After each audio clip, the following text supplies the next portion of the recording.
Hey guys, tonight we're heading back in time to the banks of the Nile far south of the pyramids, where the land bakes beneath the sun and the river gleams like a lazy silver snake. You're in Nubia now. No sandals, no sunscreen, and no bug spray, just your bare feet in the cracked earth, and a quiet sense that something sacred is happening just out of view. Here, in the soft hum of reed huts and dust devils, healing doesn't come in jars, it comes in ink. Yes, tattoos, not just for style or rebellion. In ancient Nubia, tattoos were medicine, protection, ritual. You're about to be dotted with symbols passed down for centuries. And no, you probably won't survive this without some swelling. So before you get comfortable, take a moment to like the video and subscribe, but only if you genuinely enjoy what I do here. And tell me in the comments, where are you listening from? And what time is it right now? Now, dim the lights. Maybe turn on a fan for that soft background hum. And let's ease into tonight's journey together. You wake to the smell of river clay and roasting millet, the morning sun already hot on your neck. Somewhere nearby, a baby cries. A rooster interrupts. But you're drawn to a circle of women hunched over a mat. Focused. Murmuring. Rhythmic. One dips a thin acacia thorn into a dark green paste. Another holds a girl's arm still. The girl's eyes are squeezed shut. Her brow is damp. But she doesn't flinch. You shuffle closer. No one stops you. The ink gets made from crushed soot, ochre, maybe even ground malachite if they're feeling fancy. The tool, not a needle, but a thorn. Cleaned in boiling water if you're lucky. Smoked in incense if you're not. There's a rhythmic tapping, a wet puncture into skin. And then again, and again. A slow print of magic dotting its way into flesh. There's no numbing cream. You are the canvas and the pain. A gourd of beer is passed to the girl. She sips, breathes, sips again. A calm falls. The tattooist sings under her breath, half lullaby, half incantation. It's not just about where the dots go. It's about how they're placed, when, and why. Timing matters. So does the moon. This isn't decoration. This is protection. That dot near the spine for childbirth. That line down the wrist for tremors and spirits. That net of dots across the belly. That's where illness hides. So that's where you mark. And yes, it hurts. Healing isn't always gentle. Historians still argue whether these tattoos were practical medicine or more of a spiritual placebo. But the people here, they don't argue. They just know. You trail behind the tattooist later that day. She walks slow. Her fingers are stained green-black. She hums constantly, as if the rhythm of her song keeps her own bones from falling apart. She tells you her mother was a tattooist. And her mother before that? The thorn was passed down with care wrapped in linen, blessed under a new moon. It's not just a tool. It's a legacy. Some say the tattooist must never tattoo herself. Others say she must. You catch her in a moment of privacy later, rolling up her sleeve. Her upper arm is a storm of dots, spiraling into a single mark you've never seen before, a twisting fish with a human eye. You ask what it means. She smiles. It means I lived. The tattoos here are more than aesthetic. They're alive. One woman, old as the river, shows you the marks on her shoulder, 5 concentric dots forming a spiral. I had the wasting fever, she says, her voice like dry reeds. 3 nights. No breath. I woke to find these.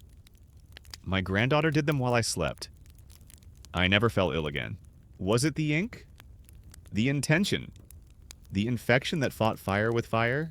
You wander the village that evening as smoke curls from cooking fires.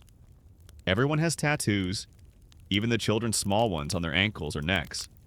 One boy has a crocodile's tooth tattooed near his heart. You raise a brow? Got bitten once. He shrugs. Didn't die. Hard to argue with that logic. Historians still debate whether this widespread tattooing among Nubians was primarily medicinal or more symbolic of status, fertility, or group identity. The answer? Probably all of the above, because humans rarely do just one thing at a time. You crouch by the river as the sun melts into gold. Someone is pounding herbs nearby, preparing ink for tomorrow's rituals. The thorn, sharpened and waiting, sits upright in a little dish of oil like a single fang. Sleep doesn't come easily here, not with the hum of insects and the faint sting on your skin. But slowly, you begin to understand why pain and healing are such close cousins, and why some marks must be earned dot by dot. You wake the next morning to the sound of someone sharpening something. Not metal, something softer, organic. You blink, still half dreaming, and realize it's a thorn being dragged across stone. A woman with arms like bundled reeds and a face lined by sun and stories sits cross-legged, rubbing a curved acacia thorn back and forth until it glints. No steel here, just wood, smoke, and determination. You sit beside her. She doesn't look up, but she knows you're there. This is not a hospital. This is not a sterile room with white sheets and fluorescent lights. It's a dusty courtyard beside a low mud wall, shaded by a piece of cloth tied between two poles. There's a woven mat on the ground, and jars, lots of jars. Some hold ink made from crushed carbon.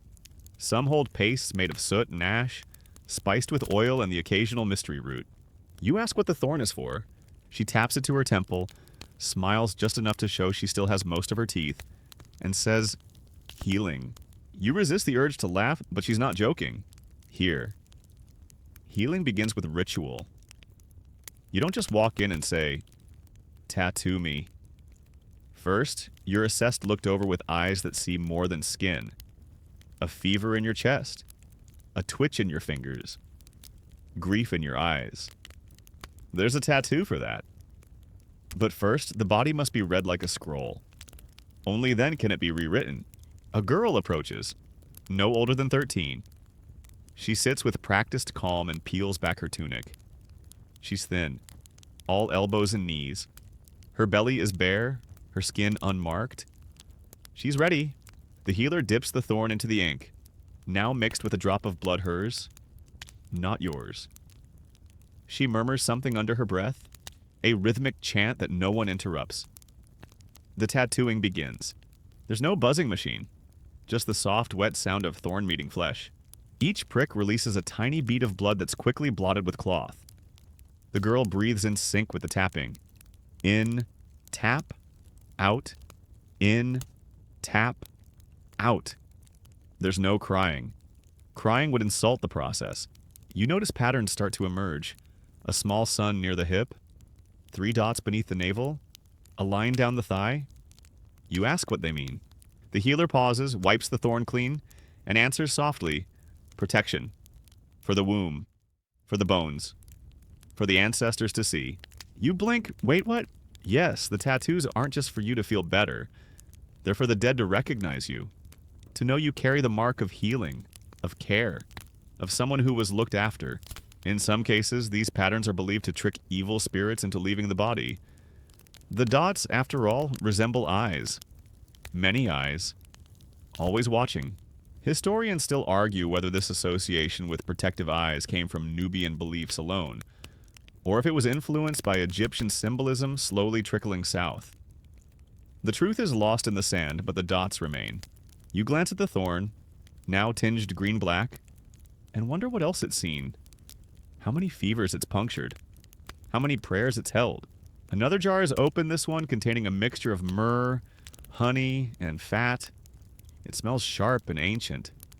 The healer smears it gently over the fresh tattoo. It stings. That's a good sign. Later that day, you're offered a tattoo of your own. You hesitate. This isn't a tourist stop. This isn't something you get to try. But the healer raises a brow and says, "For dreams." A small one. You roll up your sleeve. She taps a spot near your wrist. "This is where fear sleeps," she murmurs. You don't breathe, you just nod. The thorn touches down. Tap, tap, tap. It burns, and you flinch, and she laughs not unkindly. Even dreams must hurt a little to be remembered. When it's over, she gives you a cloth soaked in herb oil. You press it gently to your skin. The ink is crude, uneven, probably too deep in places, but it's yours now. Back in the hut that night, your wrist throbs. You imagine your body accepting the ink like a pact. Not just a mark, but a message. In the flickering firelight, you trace the line she made. It's not a word, not a shape. but it feels intentional. Healing here is not linear. It's layered. You don't just remove the sickness, you transform it into art, into memory. You glance at your neighbor, the girl who went before you. She's asleep already, a cloth tied over her belly, dreaming under the gaze of her newly tattooed son. Outside, the healer sharpens another thorn. The cue never ends.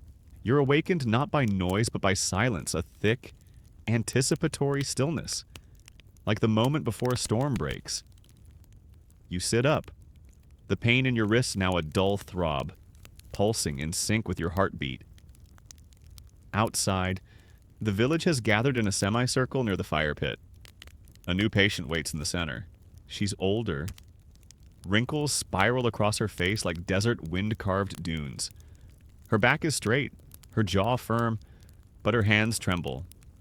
You catch glimpses of old tattoos, faded dots on her neck, lines on her legs, an entire constellation of ink that seems to shift as she moves.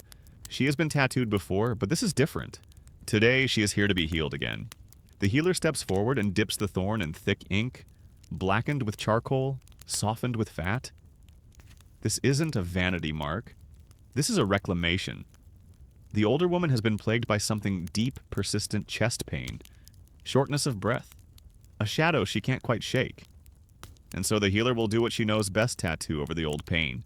You feel the heat before you see it. Incense is lit, bundles of herbs smoldering in a shallow clay bowl. The smoke curls like a cobra rising from a basket, surrounding the woman, cleansing the air. It smells of frankincense and something bitter, something wild. Tap, tap, tap. Each puncture releases a small bead of blood that's quickly smeared and absorbed into the ink. The tattooist doesn't wipe it away. That's part of the healing. Let the blood carry the old pain out. Let the ink trap the rest. This time, the dots are arranged in spirals down the sternum. You wince just watching. That's gotta hurt. Right over the bone. But the woman is silent, eyes closed, lips whispering something you don't catch. Pain is part of the cure, the healer mutters to no one in particular. You believe her? Historians still argue whether tattooing was actually used as a medical treatment in Nubia, or simply as a marker that you had already survived something awful. But you're watching a ritual that refuses to fit neatly into modern categories. It's spiritual, it's medicinal, it's ancestral, and it's practical because honestly, sometimes you just need people to see that you've been through something and lived. There's a superstition whispered by the children here: if you don't tattoo over a sickness, it comes back twice as strong. You don't dare ask if it's true. Later, when the tattoo is done, the woman is rubbed down with a salve made of crushed figs and oil. She's given a woven amulet to wear until the ink fully sets. It smells faintly of goat and cedar. Somehow, that's comforting. You're offered a seat next to her, and as the night cools and the stars arrive like slow raindrops, she leans over and shows you her first tattoo.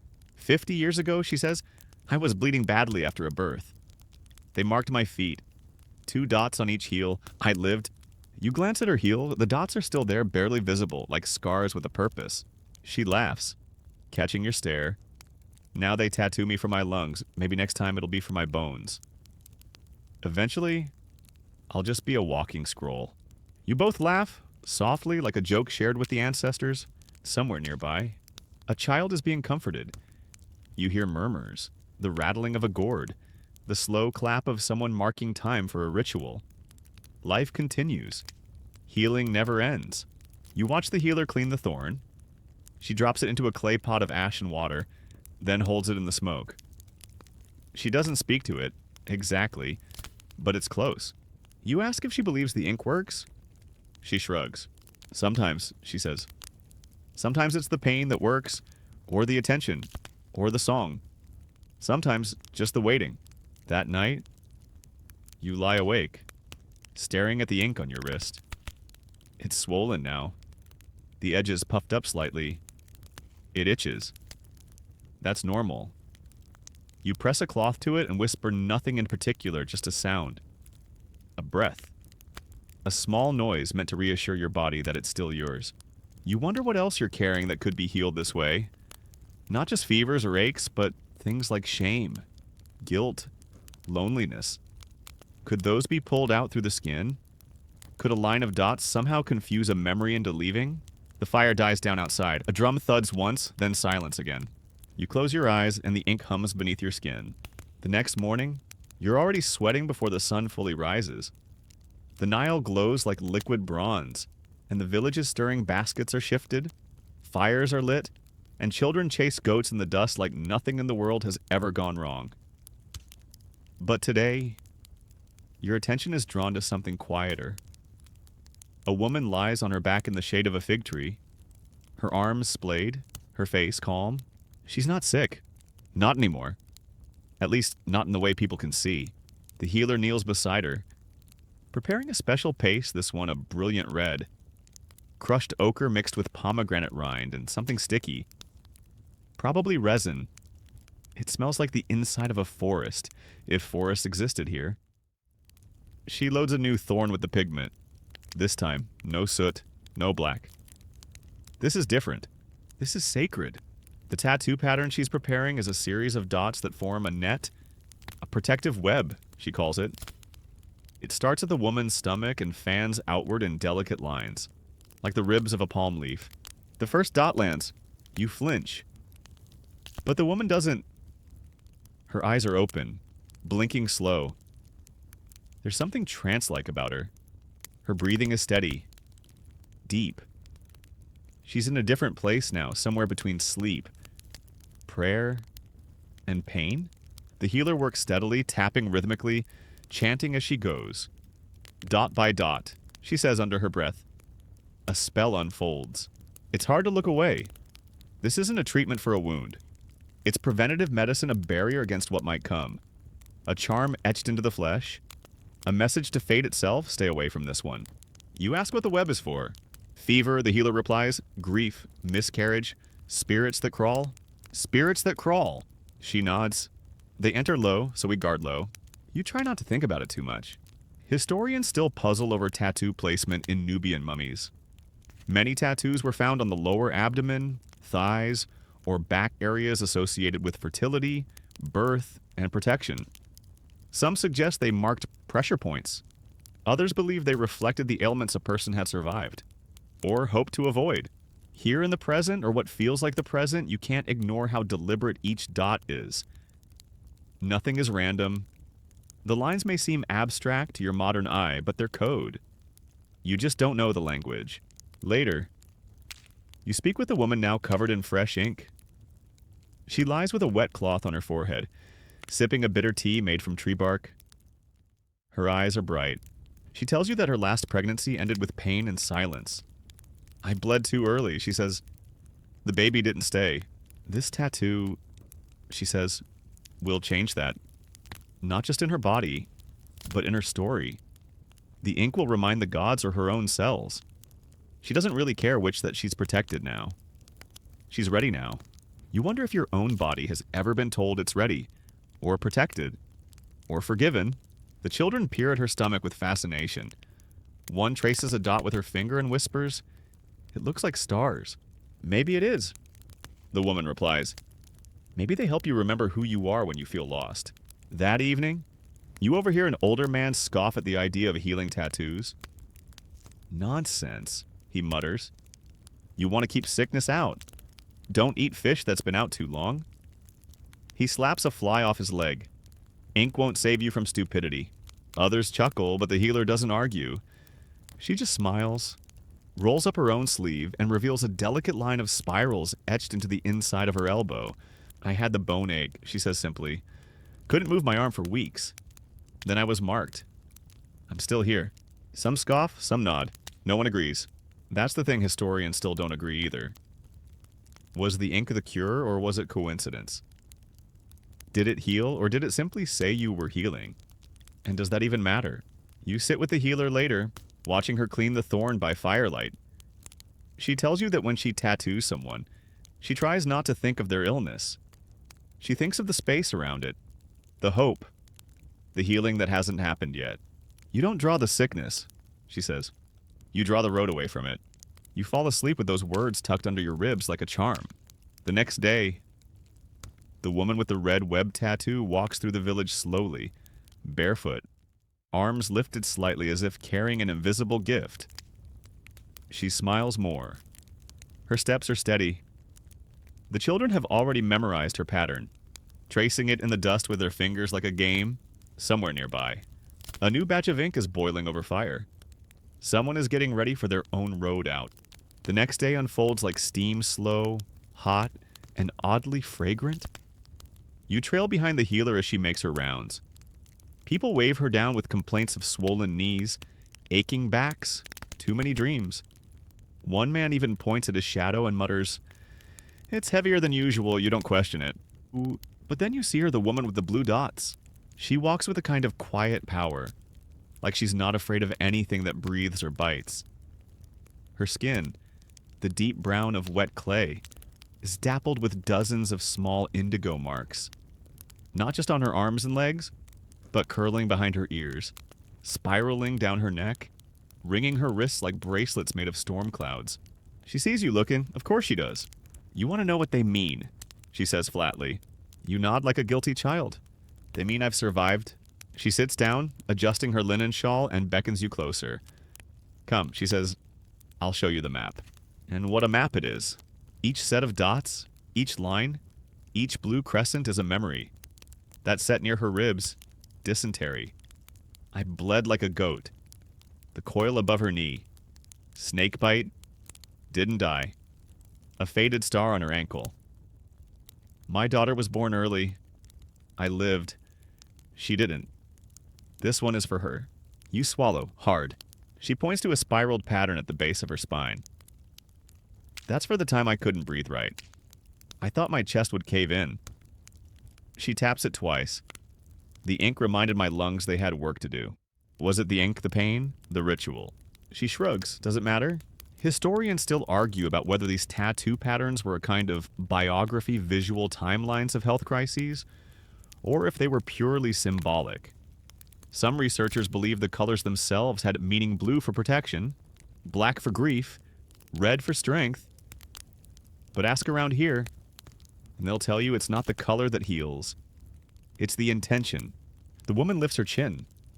They also say these marks help you be seen by the dead. You blink, seen by the dead. She nods. So they know not to bother you.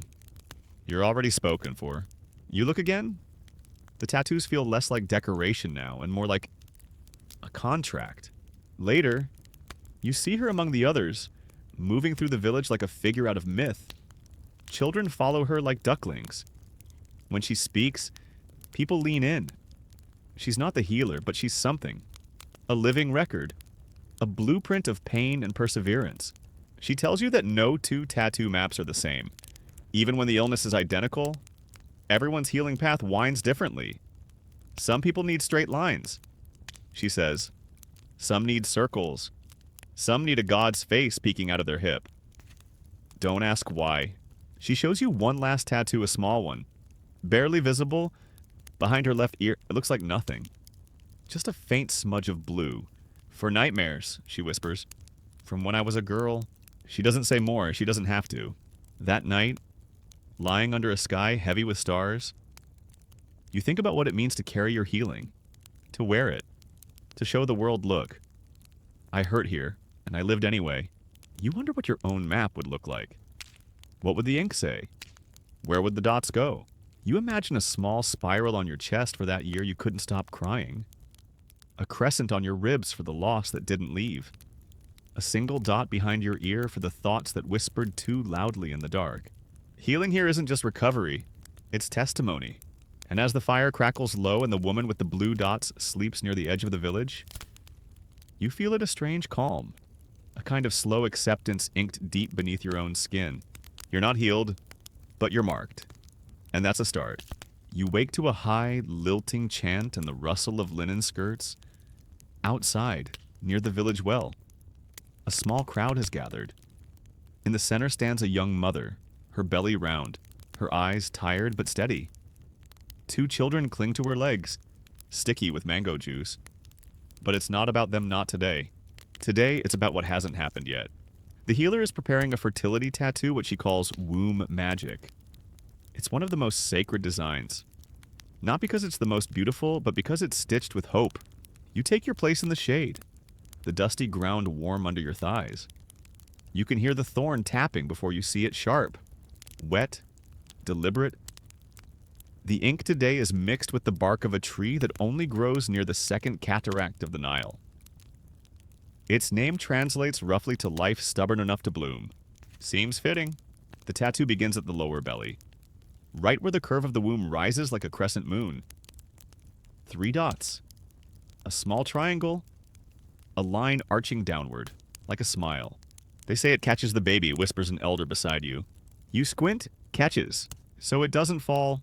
You nod, pretending that makes perfect sense. Historians still debate whether these tattoos were based on anatomical knowledge or purely spiritual tradition. Some suggest the markings correspond with acupressure points. Others think they were simply visual prayers, inked hopes, visible to the gods. The healer continues, her fingers gentle, voice low. This one, she says, tapping just above the pubic bone, is for protection during birth.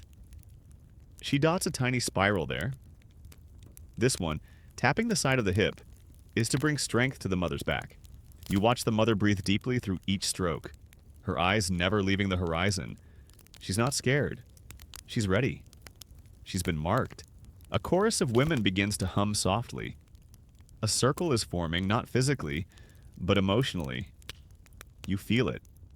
The community is holding her. And then you learn something odd. In Nubia, fertility tattoos weren't always applied before childbirth. Sometimes they were given after to mothers who had lost babies, not as a remedy, but as an offering to grief. One woman shows you hers an arch of tiny marks over her left hip. He never cried, she says. So I carry the silence instead. It knocks the breath out of you. You begin to realize that in this place, healing isn't always about making things better. Sometimes it's about naming the wound so it can breathe. Sometimes it's about having something to point to when the memories get slippery. Later that day, the newly tattooed mother sits by the fire, sipping from a bowl of date and honey broth. She's quiet, but not alone. 2 other women sit with her, braiding her hair, telling stories about the time they each gave birth during a sandstorm. You listen, mesmerized, until one of them turns to you and says, "Your womb marked yet?" You almost choke. Not recently. They all laugh, deep and loud and loving. The healer joins in. Everyone has a womb, she says. Not just for babies. It's the part of you that creates things. Dreams, music, revenge. You blink, revenge. She winks, especially revenge. Historians don't write much about that. That night, the mother sings softly to her unborn child, tracing the fresh ink with her fingertips. The lines haven't scabbed yet. They glisten in the firelight like wet constellation paths. You lie back on your mat, wrist still sore from your own tiny tattoo. It's quiet, except for the chirp of night insects and the creak of drying wood. You wonder what your own womb, metaphorical or otherwise, might need to be protected from. What parts of yourself you've never thought to guard? Maybe you need a line of dots across your ribs, just to remind your lungs to keep going. Maybe a spiral behind your eye, for the things you see but can't quite understand. You close your eyes and imagine the shape of your own inner map still blank in places, still full of soft echoes. And just before sleep takes you, you feel it a kind of blessing, written not in words, but in the slow, healing ink of understanding. By midday, the heat is doing its usual trick, curling the air like parchment over flame, blurring everything into a sleepy shimmer. You're sitting beneath a crooked acacia tree when the healer returns, carrying a clay bowl in one hand and a roll of linen in the other. She's humming again. She always hums when something unusual is about to happen. You follow her to a hut where a boy lies on a mat, face shiny with sweat, shivering despite the heat. His mother dabs his forehead with a damp cloth. But it's not helping. The fever's deep. It's been days. This is where it gets serious. The healer unwraps a cloth bundle inside are her tools. 2 thorns, a lump of charcoal, a pinch of dried herbs, and a small vial of thick, pale fat. She dips a thorn in the mixture and begins to draw a pattern, not on the boy's skin, but in the air above him. You blink. Is this part of it? Eventually, she begins the tattoo, right above his navel, 4 dots in a square, then 1 in the center. He's burning from inside, she says quietly. We need to open the steam. That doesn't sound medical, exactly, but no one's objecting. She pricks the skin carefully. The boy moans, then relaxes. You swear you see his chest rise easier. Maybe. Then she opens the clay bowl. Inside is weight. Is that crocodile fat? She nods, helps the ink hold, pulls the sickness outward. She smears it gently over the fresh dots, then wafts a cloud of smoke from a nearby incense bundle over his body. The smell is thick, earthy, sharp, almost metallic. You don't ask how it works, you just watch. This is where history begins to blur into something else. Because yes, ancient Nubians really did use crocodile products in medicine fat, dung, even ground teeth in some cases. Historians document it with a mixture of fascination and mild horror. And yes, the use of incense in healing rituals was common. Sage, acacia, juniper burned not just for fragrance, but to drive out the invisible things that might be causing illness. The air itself needed cleansing, not just the body. As the ritual continues, the healer mutters something you can't quite catch except one word: return. You realize she's not commanding the illness to go. She's calling the boy back. She paints a final mark just beneath his collarbone. A single vertical line. To tie his breath back to his body, she explains. Later, as the boy sleeps, you walk with her to the edge of the village. She plucks a dried pod from a tree and hands it to you. Break it! You do. Inside, hundreds of tiny seeds spill into your palm. Black and slick and humming with life. That's what healing is. She says, you open something, and more comes out than you expected. She taps your wrist where your own ink still burns gently. Sometimes the sickness isn't the danger. It's the forgetting. You don't ask what she means, you just nod like you understand. That night, the stars stretch low and wide across the sky, heavy with silence. You hear the mother singing to the boy again. His fever has broken, at least for now. The smell of crocodile fat still clings faintly to your hair, and you can't stop thinking about the way the healer marked the space above the boy's heart, not for the illness, but for the return. It makes you wonder what parts of yourself you've lost along the way. What parts you'd call back if you knew how. If you had a thorn and some ink and a name for the thing that slipped out of you without asking.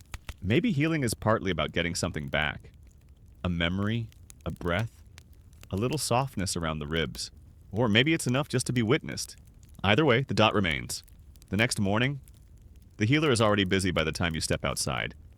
She's seated on a low stool, sunlight painting golden patches across her shoulders.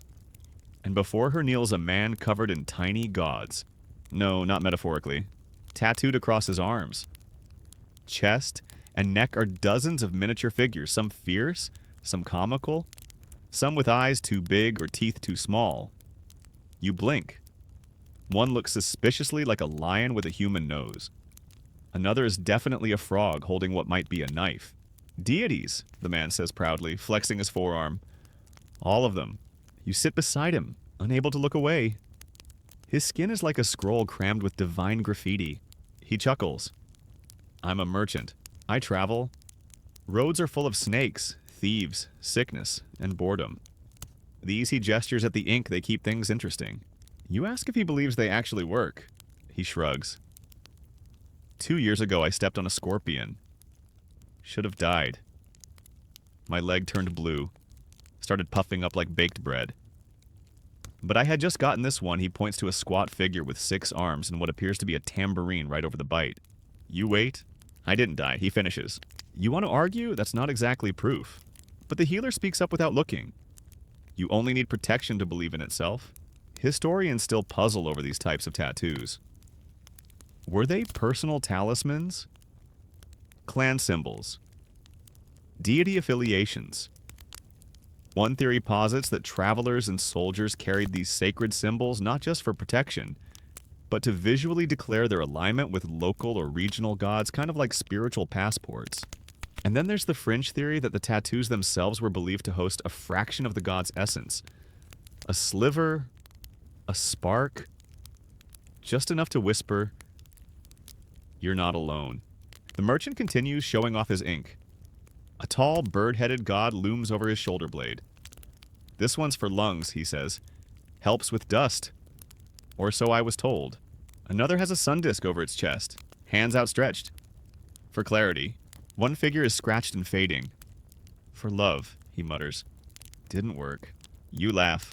But the healer leans over, pointing to a tiny square on the man's ankle. It's barely visible, just a few faded dots. That one, she says, that's the real one. The merchant glances down, then nods solemnly. Yeah, enough for poison. My grandmother gave me that when I was 8. Said I swallowed too many lizard eggs. You blink. You... what? Long story. Tattooing here, you're realizing, is less like medicine and more like storytelling for the skin. You don't just get healed. You get remembered. Later, the merchant prepares to leave. He tightens the strap of his bag, adjusts his sandals, and pats his shoulder where a new god now sits, a monkey-like creature with its tongue sticking out. For luck, he winks. You help wrap his arm in linen to protect the fresh ink. It will scab. It will itch. That's all part of it. He leaves behind a small vial of blue pigment.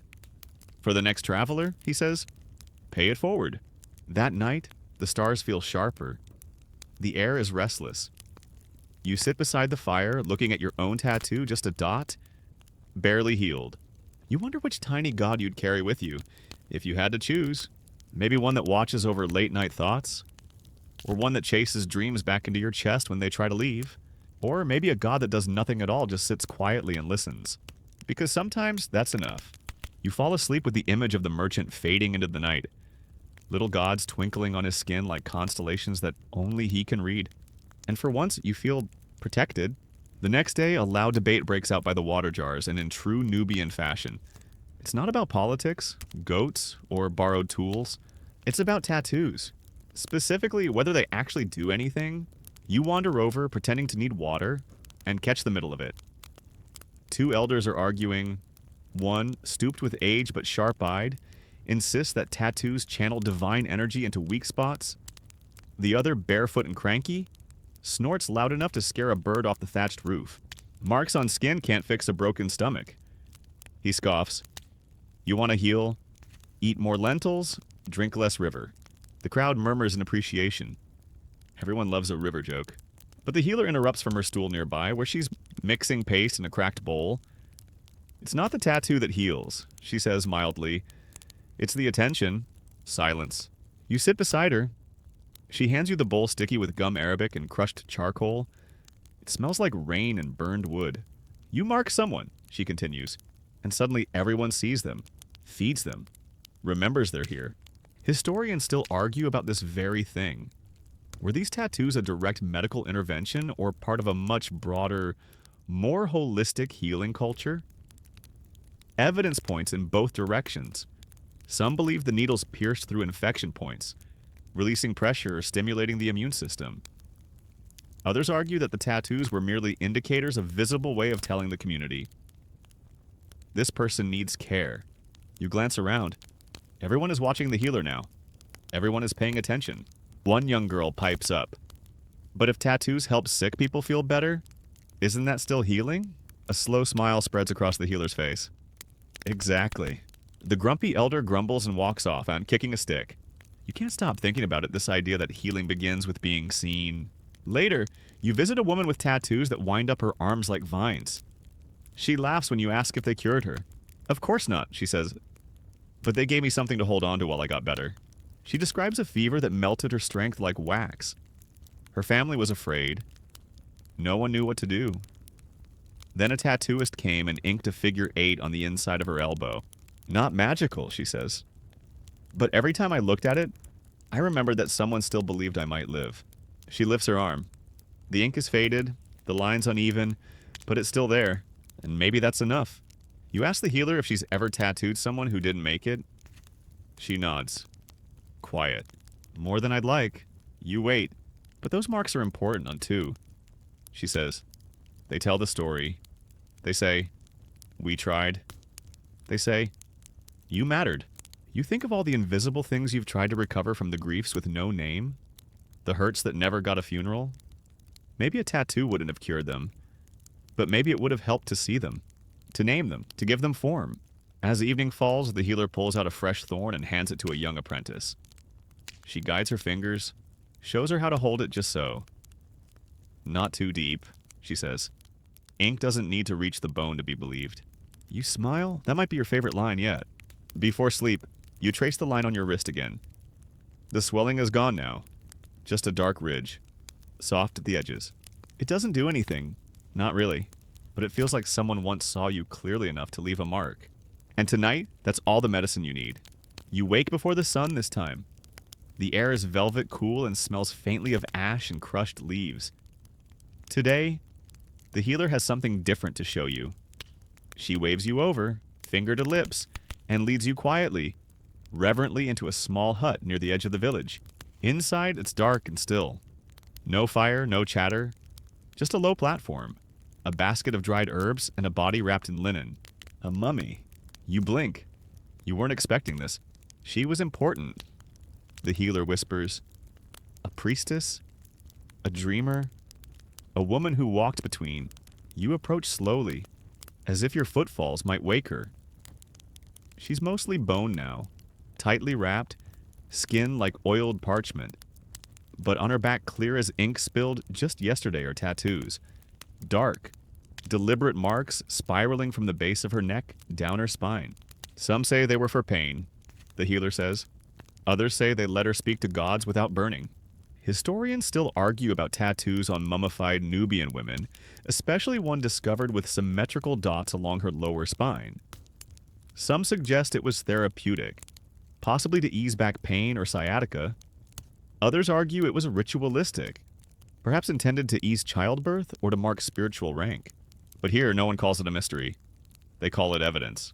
The healer points to a faded spiral beneath the ribs. For breath, she murmurs. That's where dreams get caught. You kneel beside the priestess, your fingers resting near the tattooed skin. There's something oddly comforting about it, like a story still being whispered. Even after centuries. You ask how old she was. No one remembers, says the healer, but her ink does. Outside, children are playing. Inside, this woman sleeps forever, wrapped in history and soot. You leave the hut in a daze, blinking into the light, and then someone pulls you toward the river. It's the apprentice. She's excited. She's found something, a stone tablet, etched crudely with symbols. A merchant supposedly dug it up nearby. On the edge, 3 small dots arranged in a triangle. The same pattern you saw tattooed yesterday. The ancients marked stone and skin the same way, the healer says. Studying it, to remember, to protect. You realize something the body forgets? The mind, even faster? But the ink stays, the stone stays. They hold the story when you can't anymore. That night, a storm threatens the horizon. You sit near the fire, watching the clouds roll like waves. You imagine the priestess walking in your dreams, her tattoos glowing like coals, whispering that nothing is ever truly lost. And for the first time, the past doesn't feel distant. It feels present, inked right beneath your ribs, ready to hum. You fall asleep thinking of bones, breath, and stories that only skin remembers. Rain arrives like a whispered secret, soft at first, then sure, pattering against reed roofs and trickling down mud brick walls. You wake to the earthy scent of wet clay and the feeling that something important is about to happen. The village is quiet. No one rushes in the rain. But you're drawn toward the outer edge, where low tents have been set up. Smoke curls from one, thicker than usual, inside a camp of warriors. They're not fighting today, but they are preparing. Oil is being rubbed into muscles. Weapons are being sharpened. And in one corner, under a tarp that drips steadily from the rain, a tattooist waits. Battle tattoos, the healer says, stepping beside you. For courage, for protection, for pain that hasn't happened yet. You blink, preventative suffering, bold move. A young man removes his tunic, revealing a back crisscrossed with already faded lines. He sits calmly, shoulders square, as the healer begins marking new ink-straight lines along the ribs, curved ones at the tops of the thighs, and a spiral centered just beneath the collarbone. This one, she says, tapping the spiral, reminds the heart to stay brave. You ask if that's really how it works. She doesn't answer. The ink today is dark, almost blue-black, mixed with ashes from burned sandalwood and copper powder. You can smell it as the thorn goes to work. Tap, tap, tap, just beneath the skin, each mark placed with quiet intensity. Historians note that in many Nubian cultures, Soldiers were tattooed before battle, not just as identification, but to steel the mind and body. Some records suggest certain patterns were believed to increase stamina or prevent bleeding. Others were placed deliberately over vulnerable spots, like armor drawn in dots. The warrior grunts once but doesn't flinch. They say if you go into a fight already carrying pain, the healer murmurs, "You're harder to break." Another man steps forward, older. Scars mar his chest, but he's ready for another round of ink. Not because he believes it will stop a spear, but because it means something. A kind of pact. With his body, with his brothers, with the gods. Maybe. Even the tattooist, usually silent, offers a word the mark stays when the victory is gone. When memory fades, when the song ends, it's what remains. You sit beside them as the rain eases, watching warriors prepare, not with roars, but with stillness. With marks. With ritual. One of the younger men shows you a tattoo of a lion on his calf, drawn in such a way that the tail wraps around his ankle. "Got it after I ran," he says quietly. "Didn't want to run again." You ask if it worked. He nods. It still burns, even now. Keeps me facing forward. You think of all the ways people prepare for hardship armor. Prayers, denial. But here they invite it. They mark its shape before it arrives. That night, you dream of sandstorms and steel, of tattooed bodies moving in unison like river reeds in wind. Their ink glows like constellations, not of the sky, but of the soul, each dot a reminder that they were not born afraid. And when you wake, your hand goes to your wrist. Tracing the mark there, it's small, but it burns a little brighter. The next morning, the air is thick with the scent of turmeric, hot stones, and something sweet, maybe tamarind. You hear laughter, the scrape of wood bowls, and the soft thrum of a gourd drum somewhere down by the river. But you're not headed to the river today. You're following the healer to a shaded courtyard behind her hut, where an old woman sits hunched on a low stool, her knees wrapped in linen, her smile wrinkled and wide. "This," the healer says, "is who taught me." You blink. This woman, she looks like the wind might carry her away. But when she lifts a hand to wave you over, you see it her fingers are marked with ancient ink. Faded symbols tucked into each knuckle, dots across the veins, and tiny birds perched along the sides of her fingers like they've just landed for a story. She reaches for a bundle of cloth and unwraps it. Inside a thorn. The same kind you've seen used every day but worn smooth from years of touch. Stained darker than any you've seen.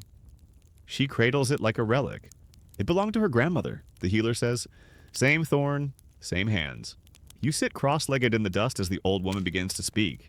She talks slow, her voice papery, like rustling reeds. She tells you of the first tattoo she gave at 12 years old, to a cousin with a cough that wouldn't quit. She inked 3 stars across the girl's chest and swore the fever left that night. Coincidence, she shrugs, maybe. But she's still alive. She chuckles at your expression. Next, she pulls up her tunic to reveal her calf. A wrinkled spiral rests there. That one's from when I tried to carry too much. My legs gave out. So I gave them something else to hold. She tells you how each tattoo wasn't just about where it went, but when it was done. You tattoo the body when it's listening. She says, during a fever, after a dream, before a journey, you ask if she's ever been wrong if a tattoo ever didn't help. She nods slowly. Plenty of times. But you still mark? You still try? That's the promise. Historians often overlook this part, the oral legacy. They study the tattoos, sketch the patterns, carbon date the tools. But the stories passed from grandmother to apprentice. Those rarely make it into footnotes. And yet here it is living, breathing, chuckling beside you with a missing tooth and a lap full of ink. She shows you how to hold the thorn not with strength, but with rhythm, like drumming, like breath. You don't stab the sickness, she says. You tap it out. The apprentice joins you both, trying her hand on a folded cloth. Her dots are wobbly. The old woman just laughs. Mine were, too. You ask if the thorn has ever broken. She holds it up. Once, but we burned the tip in incense. Spoke to it. Carved a new point. Tools break. Spirits don't. Later, she tattoos a neighbor's child a small mark behind the ear to help with nightmares. The child clutches a doll and doesn't cry. The woman hums, steady and soft, Afterward, she wraps the thorn in cloth again, ties it tight, and places it back in a carved box. Always thank the thorn, she mutters. That night, as the wind rattles the grass roofs and the moon creeps low, you lie beside the healer and her mentor beneath a shared cloth canopy. The old woman snores faintly, her hands folded over her chest. You wonder how many stories her skin carries, how many names, how many attempts, how many failures and quiet miracles. You close your eyes with your palm resting over your own tiny tattoo, and you whisper thank you, not to the ink, not to the thorn, but to the ones who remembered the pain and stayed anyway. Dawn sneaks up with no fanfare, just the hush of wind against clay and the creak of a bird turning on its perch. You wake slowly, the heat not yet sharp, the day not yet heavy, but the healer is already at work. You follow the scent of boiling herbs to a hut where she's crouched over a girl with fevered eyes and a slight tremble in her hands. Her skin is pale beneath the usual glow. Something's off. She's been cursed. Someone whispers. You pause. That's not the diagnosis you expected. The healer doesn't roll her eyes. She doesn't scoff. She nods solemnly, then gathers her tools. You ask, do you really believe it's a curse? She looks up, lips pursed. Don't you? You stop asking questions. Today's tattoo isn't drawn in simple dots or neat spirals. It's messy. Jagged lines zigzag down the girl's spine, inked with red pigment mixed from crushed berries and clay. As the healer works, she smears honey over the fresh marks, not for sweetness, but to keep the ink open, to let the bad air out. It must fester, she says, just a little. You blink. You thought the goal was to prevent infection. But no, sometimes it's the pustule that does the work. Let it rise, let it break. The healer murmurs, then it leaves. This isn't just old wisdom, it's a long-standing belief that some illnesses must be coaxed out through irritation. Let the skin boil a little. Let the spirit smell the pain. They don't like mess. They flee. Historians raise eyebrows at this idea. Some call it dangerous. Others suggest there may have been a strange logic to it. Tattooing over swollen lymph nodes or abscesses might stimulate a healing response or simply signal the community to pay attention. But here no one needs academic consensus. They just need the fever to stop. As the tattoo dries, the girl is wrapped in a thick cloth and given a bitter drink stewed roots and ash. She sips, grimacing. The old woman pats her hand. Spirits like quiet girls, she says. Don't give them what they want. Outside, a goat sneezes. Somewhere, a child sings off-key. You step out into the sunlight, your own skin crawling slightly at the idea of intentional infection. And yet there's something honest about it. Healing here isn't always clean or precise. Sometimes it's chaotic, humbling, a little gross. You return later and find the girl asleep. The tattoo is weeping, just a little thick yellow beads rising through the red ink. Good. The healer says, she'll sweat tonight. She'll dream. You ask if the tattoo is meant to scare the spirits. No, she says. It's meant to show them they already lost. You sit by the fire that night, your wrist still tender. You wonder if you have any sicknesses hiding not in the lungs, not in the blood, but deeper, emotional infections, griefs that never scabbed properly, thoughts that linger too long. You imagine a tiny tattoo on your temple, a prick of ink to draw out the overthinking, a thorn on your chest to pierce the envy, a spiral on your heel to release the fear of going backward. Would they fester? Probably, but maybe that's the point. Let them rise, let them break, let them leave.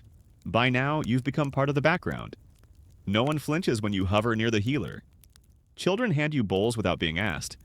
A goat nudges your elbow like you belong here. You do. But today, everything feels quieter. The healer is sitting with a book. Not a book in the modern sense, no pages or spine, but a cloth scroll. Old and yellowed, rolled tight and sealed with a clay bead. She cracks it open and unfurls it slowly, reverently. Inside patterns, inked symbols, tattoo maps. You lean closer. Some are familiar dots, spirals, crescents, but others are strange. Complex grids, bird-like silhouettes, wavy lines drawn along the ribs like waves. In one corner, someone has scrawled a note in a script you can't read. These, she says, are the ones they stopped using. Why, colonial doctors. Ah, she doesn't sound bitter, but the cloth trembles a little in her hands. They came with pills and metal tools. laughed at the ink, called us dirty, primitive. She shrugs. Some believed them, others didn't. But the thorns were put away, the old ways buried. You feel a sharp pang in your chest. There's history in her voice, not the kind carved in stone, but the kind carried in silence. She points to one symbol, a triangle inside a circle. This one was used for mourning. After a miscarriage, we don't tattoo that way anymore. You ask why not? She smiles sadly, because grief became something you hide. Historians do note a stark decline in traditional Nubian tattooing during the colonial and post-colonial periods. Western medicine gained dominance, and spiritual practices were dismissed. Tattooing, especially among women, was labeled uncivilized. In some places, it was banned outright. But here, it survived. You're led to a neighboring village that day, a short walk along the dusty river road. There, you meet a younger healer, barely 20, with tattoos still healing on her own arms. She greets the elder with a respectful kiss to the hand, then shows you her tools. They're modern now. Sterile needles, squeeze bottles of pigment, gloves. You raise a brow. She grins. Still use the old patterns, just cleaner. She tattoos a young girl's ankle as you watch. 3 dots and a curve. Nothing fancy. What's it for, you whisper? Anxiety, she replies without hesitation. She dreams too much. You chuckle, so nothing has changed, really.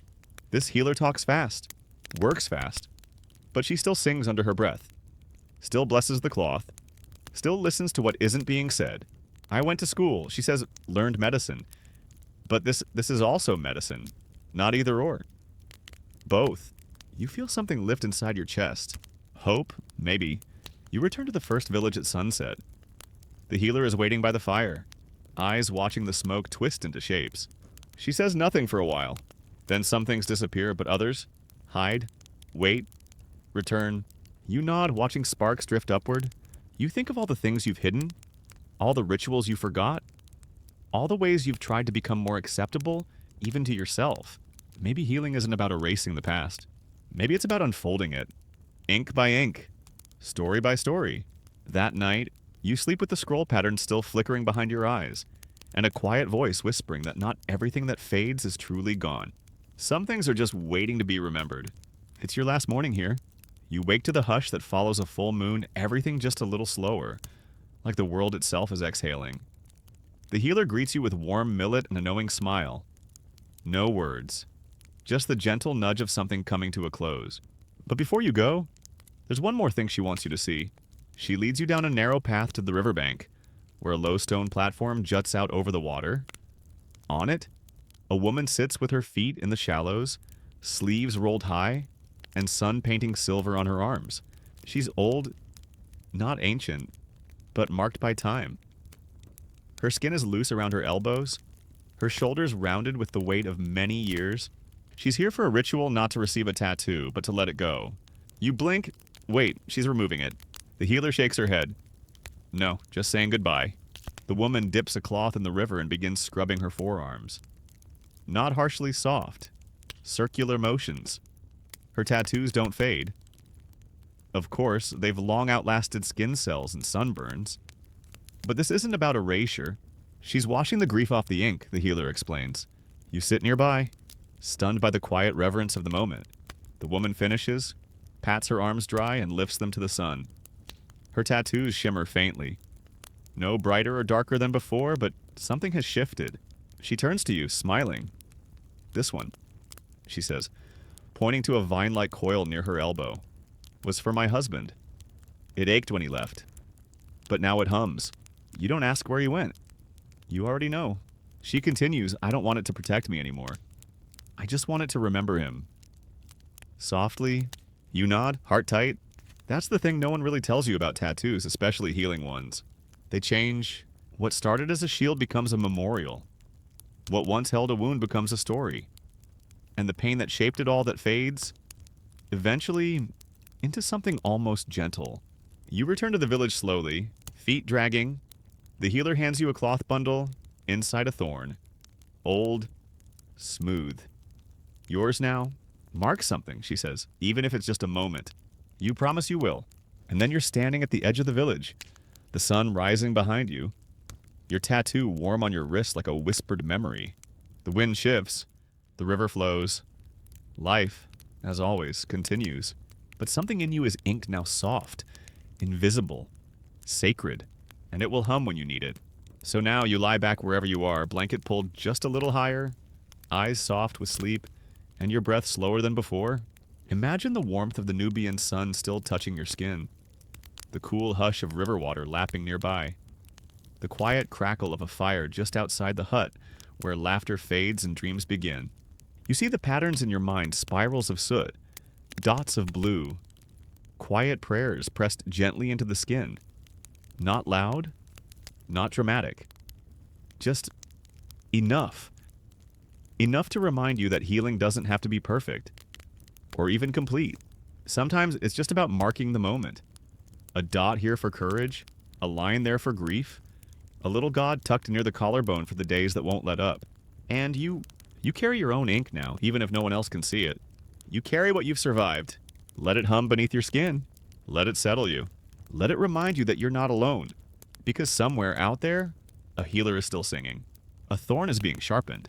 And the story of your body of all bodies is still being written. So rest now, and may your dreams be gentle.